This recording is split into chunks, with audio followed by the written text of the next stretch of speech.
Ladies and gentlemen, it is finally time.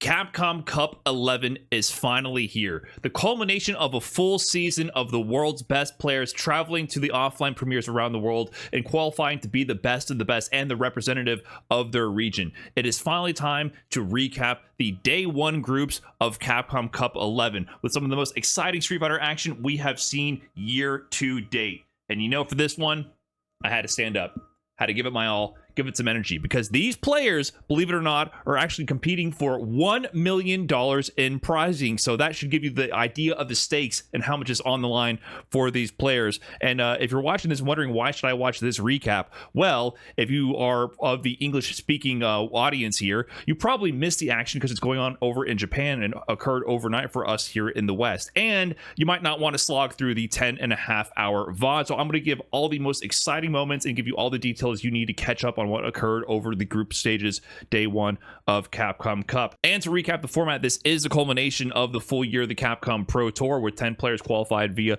the offline CPT Premier events, and the other 38 came from the World Warrior program, where they qualified as the best players out of their region. And they are competing for $1 million, but this is, of course, Capcom Esports, so it's broken containment outside the main core Street Fighter community. How weird the split is. First place, $1 million.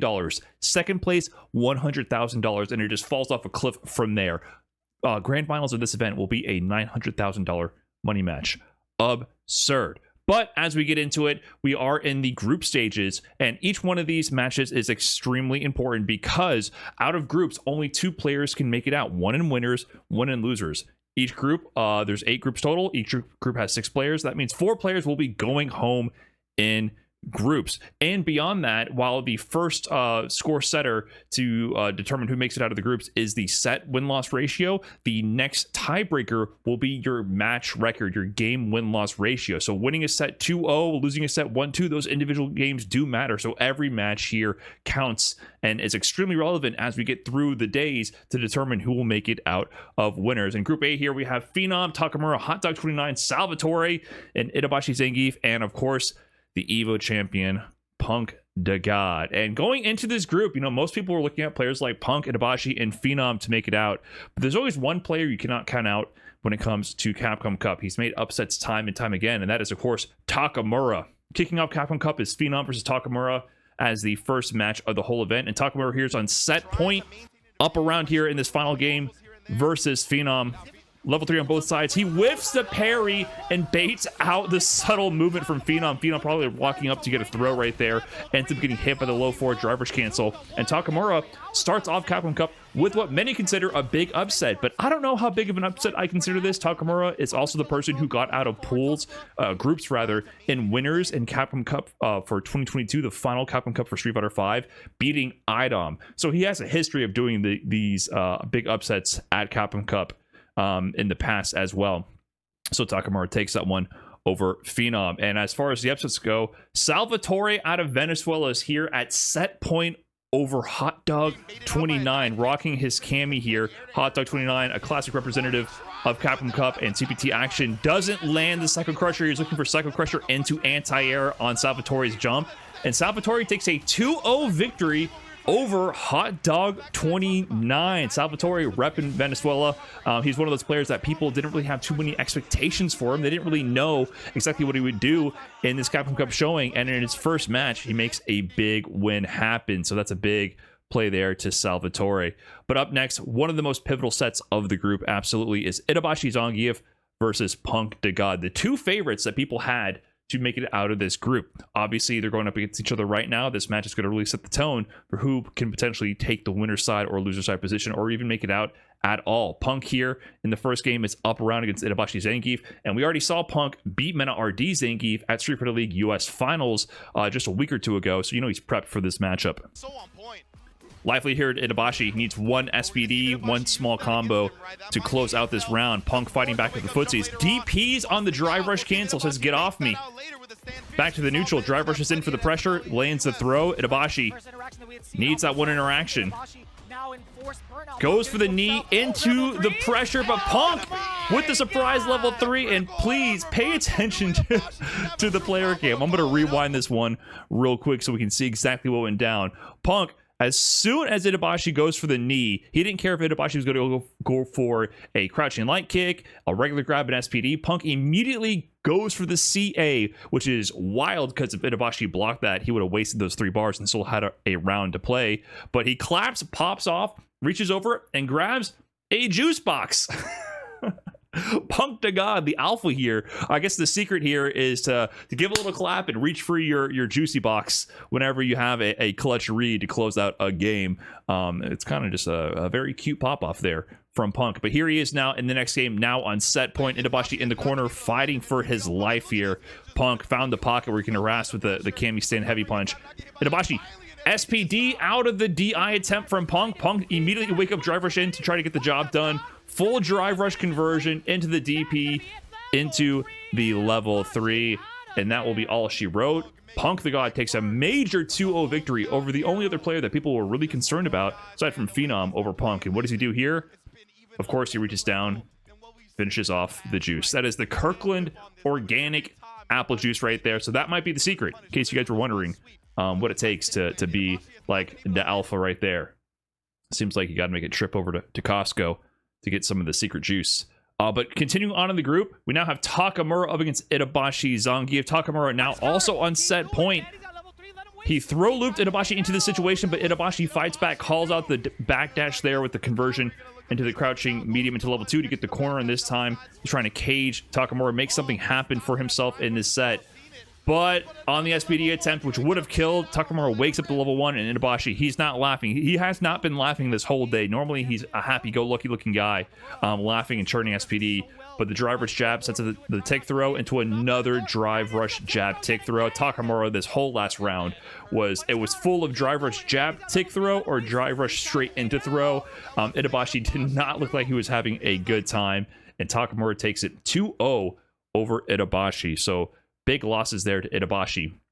And as we close out the group here, we can see that Takamura is actually coming out in the lead in this group. Not everyone plays 2 games per group, but Takamura is actually 2-0 with a +3 game record right now. Hot Dog 0-2, losing to Phenom and Salvatore. And Itabashi Zangief also 0-2 in both sets with a -4 game record. So as we round out the first day for Group A, Takamura is in the lead. I told you, don't count this guy out. He can make the upsets happen. And Salvatore as well with a one set win with a +2 game differential. We'll see this settle down and shape up as the days go on. There are 3 days total, but interesting first day results for Group A. But heading on into Group B, we have another wild card group here. I think this is the most up for grabs group in the entire event. Group B here features Salty Kid out of Belgium, C Unique, he's from Bangladesh, NL out of Korea, Grant Hodokai from Panama, JB from California, and Noah the Prodigy from California as well. It's pretty interesting. We have the C9 teammates here, and they're actually going up against each other. They were just in Street Fighter League US playoffs as well on the same team in C9. Historically, JB actually has the advantage in tournament sets over Noah the Prodigy, but Noah the Prodigy came out swinging. He looks absolutely unfazed by the fact that he is in Capcom Cup right now in Japan.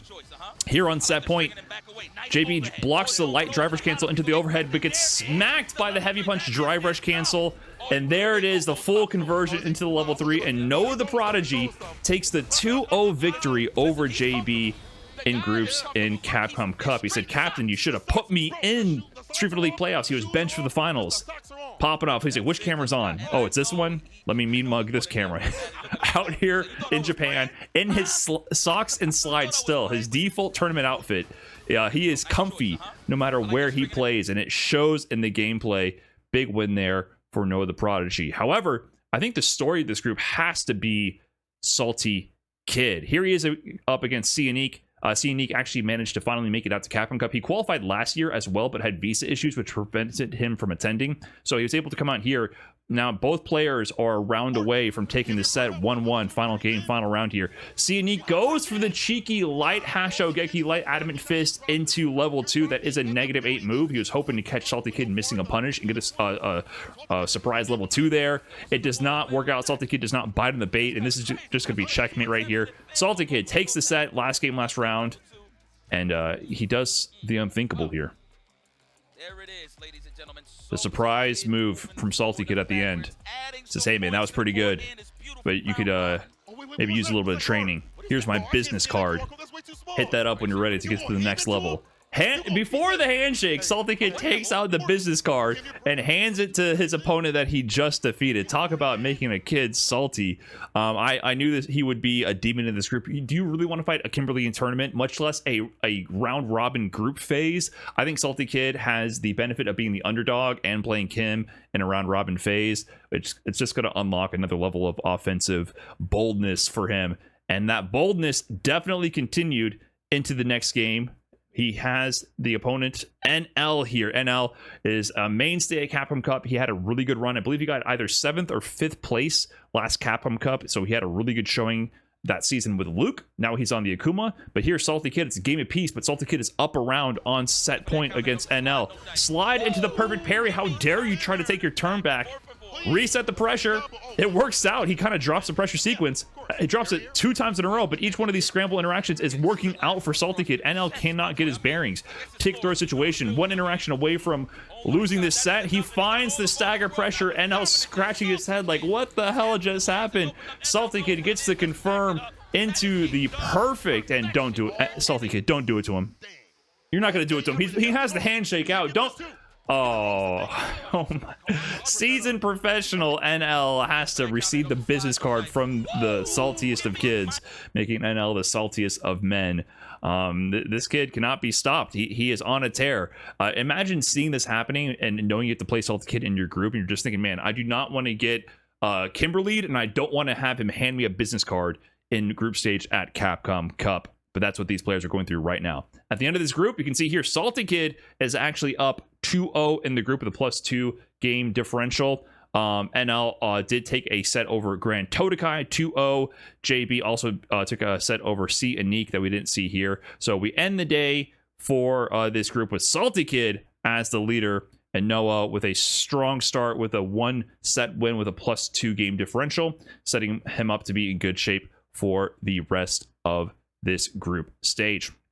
Coming up next, though, we have Group C. Kind of an interesting mix in this group. We have Hannibal out of Germany, Jobby M, one of the most consistent representatives out of South Africa, Kakeru, who is one of my favorites to win the whole thing. I think he's looking so on point out of Japan. He qualified via the points qualification. He was the most consistent player in the Japan World Warrior. Zangief Bolado, another big name to look out for, playing Zangief from Brazil, qualifying out of the regional finals. Dual Kevin from the CPT Midwest, one of the most consistent players in the offline season for CPT events this year, and Tokido, who won Super Premier Japan and is looking extremely strong.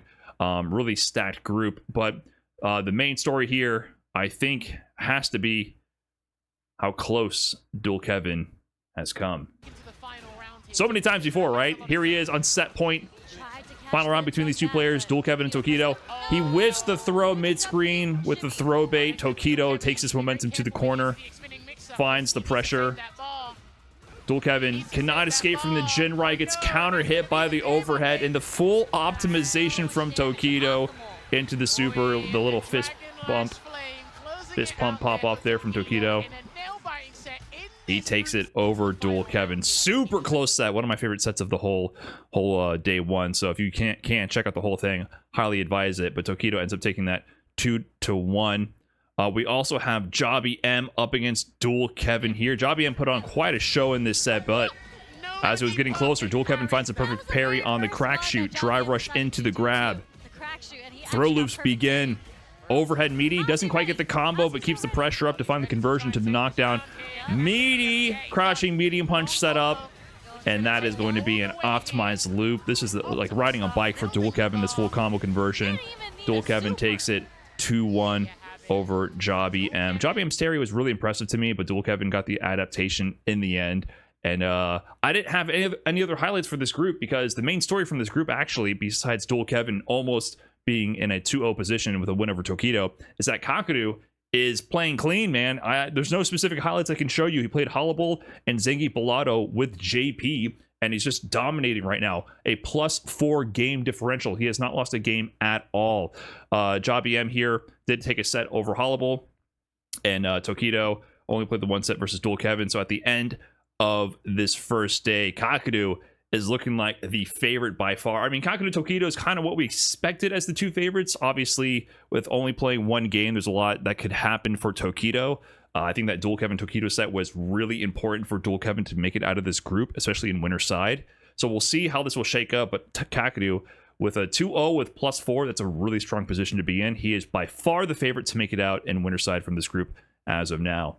But now we get into the most interesting group of day one. Now, I'm not going to be able to highlight everything from this group, but I do highly advise, if you have the time, to watch these matches. Broski out of UK, everyone's favorite Aki representative and content creator. Bravery from Singapore. VXBao out of China. Blaz, the youngest Capcom Cup qualifier ever at 15 years old, dethroning Ending Walker, who I think was 17 or 18 by the time he did Capcom Cup 2022, out of Chile. Adam from New York and Armper out of Korea. Really stacked group here. But let's get into maybe the most interesting match of the whole day. Broski versus Bravery. Leading up to this round, you can see Broski is up a game, and it's match point for Broski. They both have a round apiece. Broski was cooking Bravery. It was nearly 4 rounds straight before Bravery found any momentum. And here you can see level 3 landed by Broski. Bravery eats the low. Broski finding the confirm from that low, pushes him to the corner, finds the overhead, and he misses the combo. The overhead connected, spaced out, so the stand medium punch didn't connect based on the range. And Bravery, sensing it was do or die, just mashed the level 3, finds the hit. Broski finds the jab, but it's not enough. He somehow staved off defeat for that one interaction, but doesn't manage to get the kill. Not enough meter and no super meter to make anything happen, and Bravery stays alive. Really close interaction. Bravery, who by all accounts probably should have just lost that round, ties it up to 1-1. Broski so close to closing this out with a free 2-0 with 4 rounds straight. Suddenly it's a tied set here. And with that, Bravery then rides up momentum to a set point. Broski in burnout in the corner. At least both players are in burnout right now, so he doesn't have to worry about DI right away. But he's down to his last 20% here with Bravery with a huge life lead. Let's see how this plays out. Dive kick pressure with the throw. Broski, this set slipping between his fingers. Finds the low forward read, calls out the shimmy attempt, and gets the low forward confirm into level 1 to build space. Finds the counter crouch dive, gets the pickup with the serpent lash on the other side, avoids the chip situation. He is in chip. The slide dodges the dive kick as he gets out of burnout, finds the full confirmation, and he's going to spend the meter, the level 1 here, to get the kill. Properly optimizes the combo for this situation, and Broski is staying alive. Victory slipped between his fingers, and somehow he managed to clutch it out to stay in the set that was surely his after Bravery made an insane comeback on him. Now we're at final game, final round between these two players in the closest set of the evening. The driver's low is blocked. He goes into the command grab. Broski is sensing the momentum here. Still level 3 on the side of Bravery. Got to be careful. But the OD stabby hands clips Bravery out of a jump, which gives him the full combo confirmation. You can see the fist pump there from Broski. He's feeling it. He locks in for a second just to make sure. But Bravery is about to stand up because we know it's the perfect. And Broski closes out the set, which could have been a 2-0 win. Bravery fought really hard to make this a 2-1. And Broski nearly lost it all. Clutched it out to take his first set at his first ever Capcom Cup. Super exciting set. Well played to both players, but congrats to Broski for taking that one. But that wouldn't be the end of this group. There's still more big stories here. VXBao, a mainstay in Capcom Cup for quite some time, one of the best players in the world since late Street Fighter V. He's rocking M. Bison here in Street Fighter 6, and Blaz here is up a game and on set point versus VXBao. And Blaz, the 15-year-old prodigy out of Chile, has been playing Ryu. You know, normally he plays like I would say his main is probably Ed, but lately I guess he's gravitating towards Ryu. He also has a Ken. He has a Terry. He plays all the Shoto-esque characters to an extremely high level. He picked Ryu for his showing here, his opening match here at Capcom Cup. Blaz needs one touch. VXBao needs to tap it in as well. OD Fireball puts him in burnout as well. With throw situation, he doesn't get the combo, and he goes for the okie doke. Blas, he barely missed the punish counter confirmation to get like a short light kick, like a punish counter jab to stand light kick into a Tatsu could have killed after that whiff throw interaction. But in the scramble, he couldn't get the combo and just tried to do light Hashogeki to level 3 just because, you know, it's -3. Traditionally, you could take your turn back, but VX Bao doesn't bite on it and manages to survive that and make it a 1-1 game situation. But here we have Blas at set point again. VX Bao is trying to stay alive and not lose in his first match in Capcom Cup to the 15-year-old prodigy. Blas chases down the jump away. Odi Hashogeki plus frames. Steals the turn with the heavy, more plus frames. The drive reversal is blocked. Huge punish, massive damage from Blas with his Ryu. He's cashing out here with the full level 3 and is going to take this set. Psych! Just kidding. A pixel of drive. Pixel of life. The string forces the burnout. VX Bao gets the momentum, and he tried the okie doke in return. I understand, though. He had no life. He was going to get chipped out very soon. He went for the heavy scissors, which in burnout is actually 0 on block. So a common interaction is both players press their lights and they trade right there. So the level 3 actually could have beat a light there and got him back in the set. But Blas ends up taking his first game of Capcom Cup 2-1 over VX Bao. Huge place to the 15-year-old Chilean Ryu right there. Big ups to him. But VX Bao is not done for the day. He has to go up against Broski, who is just on fire with so much momentum. He's at set point 1-0 and around over VX Bao here. VX Bao fighting back, plants the bomb, trying to get the pressure going. Low drive meter situation. He DIs through the pressure to force a burnout from VX Bao. Finds the Serpent Lash anti-air. Gets the throw. Level 3 on the table. One more interaction can do it for Broski if he finds the hit. The driver behind the fireball. He baits the reversal. Gets the proper punish. Keeps the combo nice and easy. Broski knows he's done it. Broski in Group D of Capcom Cup is up 2-0 after day 1. Wow. I had a feeling, I was calling it in our prediction streams. People were counting out Broski, not bringing him up. I feel like he's been in great form lately, and at the end of the day, he has a 2-0 lead with a +3 game differential over the rest of the competition. Blas is looking good as well with his +1. Bravery also did win a set over Idom. Idom in this group, he had an unfortunate turn of events. Idom played Emperor and Bravery. He got to last round in both sets, but ended up losing both of those. So he has a -2 game differential and an 0-2 record, but was a round away from winning these sets. So very unfortunate first day for Idom, and Emperor with the +1 2-1 victory over Idom there.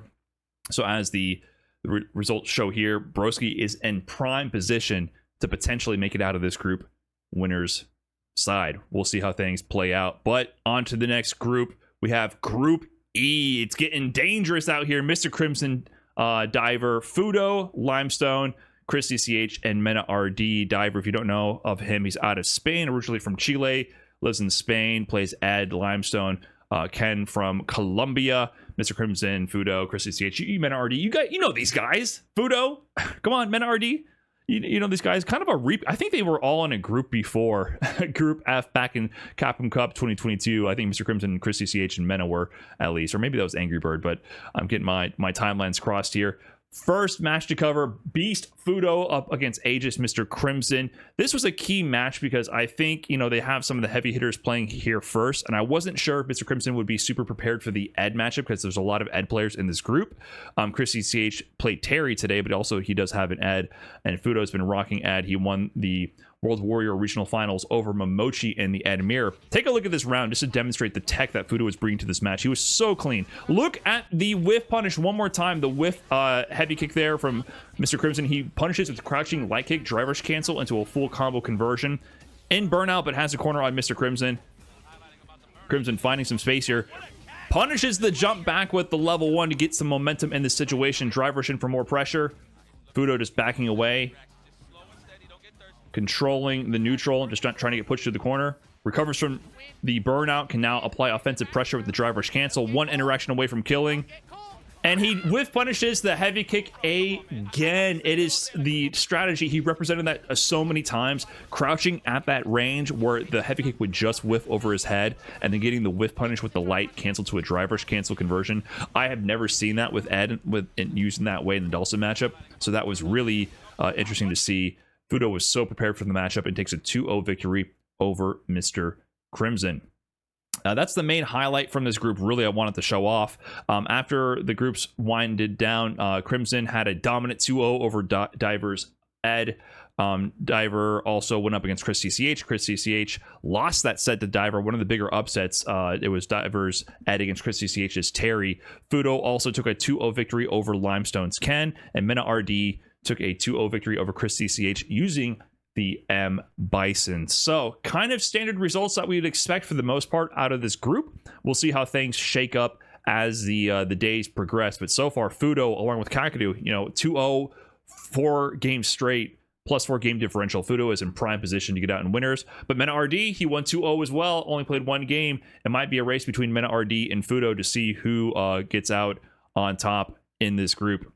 On to Group F, formerly the Group of Death. Group F is always known for being the Group of Death, as it's been memed, especially since last year when it had Angry Bird, MenaRD, Kaba, Ending Walker, Near the Boxer, and Lashar in that group. So Lashar returns to Group F, the Group of Death, with Big Bird, Oil King, Xian, Uriel Valorio, and Jack. And this group has a lot of experienced players. I mean, Xian has been in nearly every single Capcom Cup since its inception and has gotten second twice. So very experienced player. And all these players have been in Capcom Cup in the past as well. But on to the first highlight, Big Bird versus Xian. Here we are in the final round of the first game.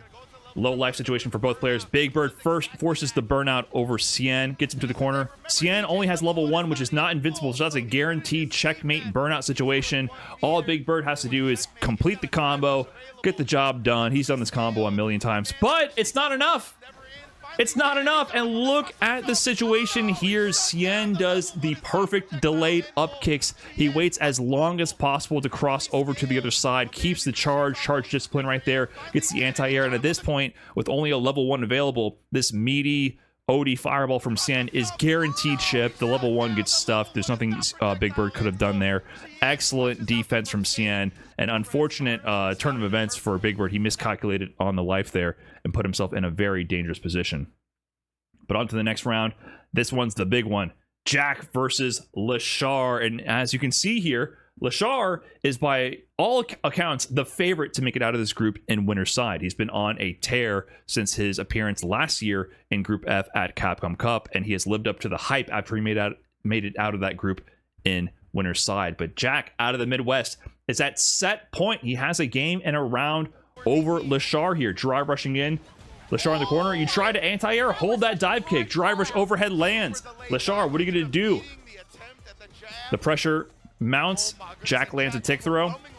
Lashar lands the perfect parry on the jury fireball into level 2, and he goes for the Shin desync combo. This is the frame 3 cancel micro walk variation, the most optimal variation. Lashar is 3 for 3 for these dream sequences in this set, but he's still down on his last leg, and Jack guesses correctly on the tick throw with the jump medium into the OD dive kick extension into the level 3, and Lashar, for as many dreams that he landed, all the Shin dream combos were connected and executed. Jack takes it 2-0, and whoa, we got the Omega Jack stare. We got the most wide-eyed Jack stare we've seen thus far. That is probably the biggest upset we've seen so far, if I have to call it. Jack has it in him, of course, but to take it 2 over someone who people have as a favorite to win the whole thing absolutely sends this group into chaos. Now it becomes almost impossible to call how this is going to shake up. At the end of the day, Big Bird actually took a 2-0 set over Oil King. Oil King ended up switching away from the Rashid Mirror to a Mai, but Big Bird was too much for Oil King this day. Oil King does end up taking a close set 2-1 to Jack after losing to Big Bird, and Xian does take a 2-0 set over Uriel Valorio as well. So as we look at the standings here, we have Xian with a 2-0 lead victory. I didn't have to do any corrections here, no Photoshop here to correct the score, but Xian is looking really strong right now, 2-0 with a +3 game differential, and the rest of the players will be battling it out with a 1-1 record at best from behind. On to Group G. This is what I think is the true group of death here. Juicy Joe out of Sweden, rocking a JP. I'm a big fan of Juicy Joe. I think his JP is super awesome. Kills you out of France. Xiao Hai from China, Kaba from the DR, Knuckle Dew from good old USA, Florida, and Nephew from good old USA as well. Super stacked group with two of the best guiles. You know, there's history all over this group here. There's the Kaba versus Knuckle Dew beef with who's the best guile. Xiao Hai and Knuckle Dew have clashed before with T-backs flying left and right back in Capcom Cup 2016. And all the while, I think Nephew is scared of all the Guile players, but Juicy Joe is the JP that can be the monkey wrench to the Guiles.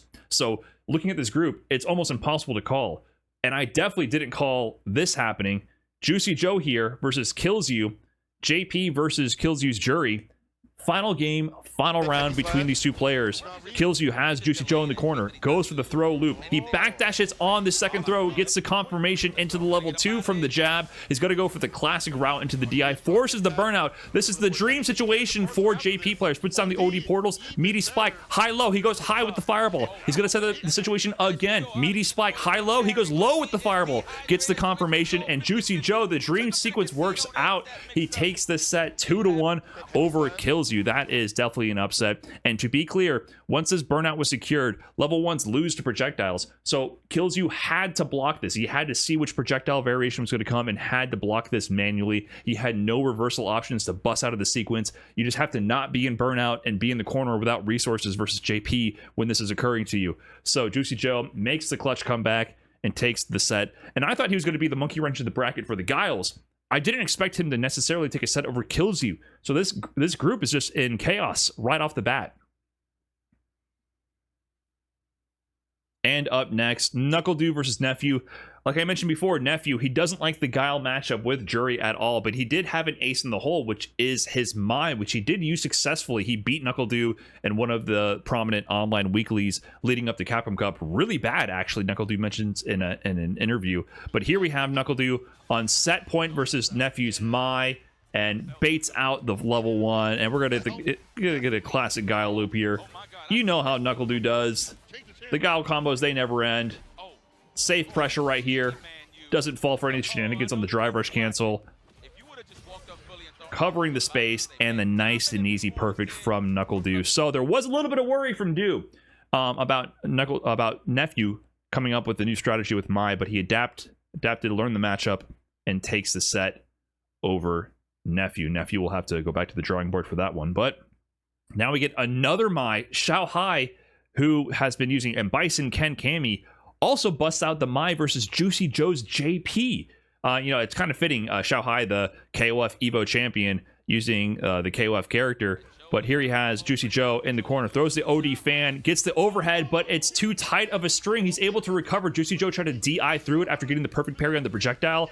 Xiao Hai was ready for it, gets the counter DI, uses that as an opportunity to, you know, cash out his level 3, get the drive gauge damage, and he's going to harass here. Fan, backdash, OD fan, heavy punch, fan.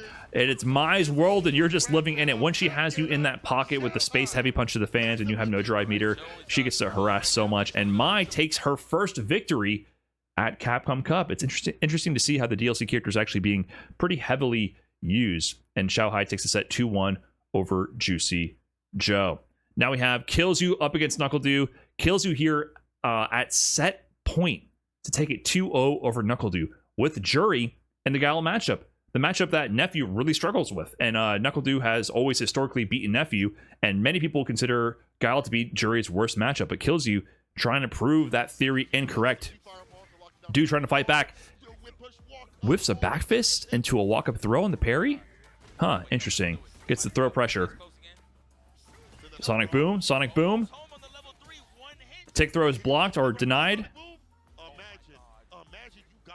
Poking away, trying to keep it safe. Boom. Whiff back fist and throws another parry? Well, if you look at the context clues here and look at the player cams, you can see Knuckle Dew in the top right there. A little bit like, what just happened there? Yeah, both of those back fists were actually execution mistakes. Knuckle Dew is not in the business of whiffing giant buttons that players are prone to whiff punishing and killing you for. Both of those were attempts to do a Sonic Boom, but he didn't have charge or messed up something with the charge. So both times Killzoo saw the motion and thought it was a Sonic Boom, so he tried to tap parry to perfect parry it, potentially. And both those times he whiffed the parry and got NuckleDu, or gave NuckleDu rather, an opportunity to get a walk-up punish counter throw. So 2 flubs from NuckleDu gave 2 lucky breaks to him to get him back in the set, where Killzyu may have just whiff punished him and taken the set 2-0. NuckleDu kind of like, oh, well, that was weird, but he runs with it, and he runs with it all the way to set point. He ends up winning that game and getting the next round. And here, there's only 13 seconds left on the clock. Forces the level 2. He's going to force out the burnout here, potentially, from Killzyu. Only 10 seconds on the clock. He does have level 3 to make a comeback. He needs to do it now. And with a pixel of drive meter, NuckleDu has the reaction. He even had the fist bump there before the combo happens. NuckleDu makes the full comeback off the back of messing up his sonic booms. Wow, sometimes you get lucky with the breaks, and then it depends on what you do with it after that moment. NuckleDu got a lucky break and took it all the way to a 2-1 victory over Killzyu. And with that, that puts NuckleDu in a really strong position, finishing the day out with a 2-0 record, plus 3 game differential. Xiao Hai looking really strong as well, taking a 2-1 set over Juicy Joe and Kaba. So at the end of this group, it's fairly even. NuckleDu ahead just by 1 game differential, but it's clear that it might be NuckleDu and Xiao Hai's day. But also interesting, look at this. Kaba, Killzyu, and Nephew. Killzyu being 0-2 is wild. I never would have called that. And Juicy Joe currently in 3rd, who by probably many people's accounts would be like an afterthought. I'm telling you, you cannot count out Juicy Joe. He is super strong. Plus 0 game differential as well. So be on the lookout for Group G. I think this is going to be the most hotly contested group as we go on. But on to the final group of the day, Group H. Lex out of UK, originally from New York. Angry Bird, the EVO 2023 champion. Soul qualifying out of Oceania, originally from Kuwait. Juninho Ross out of Brazil. Shuto from Japan, winning the CPT Super Premier in Singapore. And Kusanagi from France, winning UFA Premier over there. An extremely stacked group. But as we get into it, the big story today is Shuto going up against his hardest matches on day 1. Here he is, the 2 Premier winners fighting each other in this group. Shuto on set point, 1 round away from taking the set 2-1 over Kusanagi's Ryu with his Akuma. Goes for the low forward overhead driver's cancel. It doesn't land, but he lands the throw, puts Kusanagi in a burnout situation, harassing with the adamant fist to push him through the corner. Finds the sequence to get the guaranteed stun with the medium punch target combo into DI, and Shuto takes the set 2-1 over Kusanagi. Definitely a big win for him, because his 2 hardest opponents in this group are most likely Kusanagi and, of course, Angry Bird. But here we have these 2 players, Angry Bird versus Shuto, Akuma versus Ken. 1 game apiece. Set point, though, to Shuto. Charge Fireball. Angry Bird goes to the perfect parry to drive rush cancel to the crouching medium kick, but he whiffs. Shuto gets the punish. Mid-screen shimmy to the OD adamant fist. Gets the full conversion to knock him to the corner. 1 more touch will do it for Shuto. Controlling the corner here. Looking for a whiff punish. Gets the punish on the stand. Heavy kick with the stand light kick to OD adamant fist into the level 2. And that is all she wrote. What an amazing punish. What a strong tool to have as well. That far-reaching, I believe, 5-frame stand light kick to punish that stand heavy kick. Really super strong from Akuma, but Shuto spaced it out perfectly. And that is a big, big day for Shuto, because at the end of it, we did have other games. Lex lost 0-2 to Angry Bird, but beat Soul 2-0. And Soul, he lost 0-2 to, like I said, Lex and Juninho Ross. Soul looking strong, but still kind of getting his Capcom Cup legs. Only 19 years old here, his first Capcom Cup. So I'm sure we'll see more from him in the following days. But, Shuto taking that 2-0 over definitely the 2 most feared opponents in this group puts him in a super strong position with a 2-0 victory there to take it in winners, with Angry Bird falling behind with a 1-1 record. And that's all I have for day 1 of Capcom Cup groups. It's shaping up to be an amazing show. All the matches have been super exciting so far, and it'll only get more and more exciting as we get closer and closer to the final day, as the winners and losers become more apparent and the stakes get higher. It's going to be interesting to see who makes it into the top 16 to compete for $1 million. That's all I have. Thanks for watching. Peace.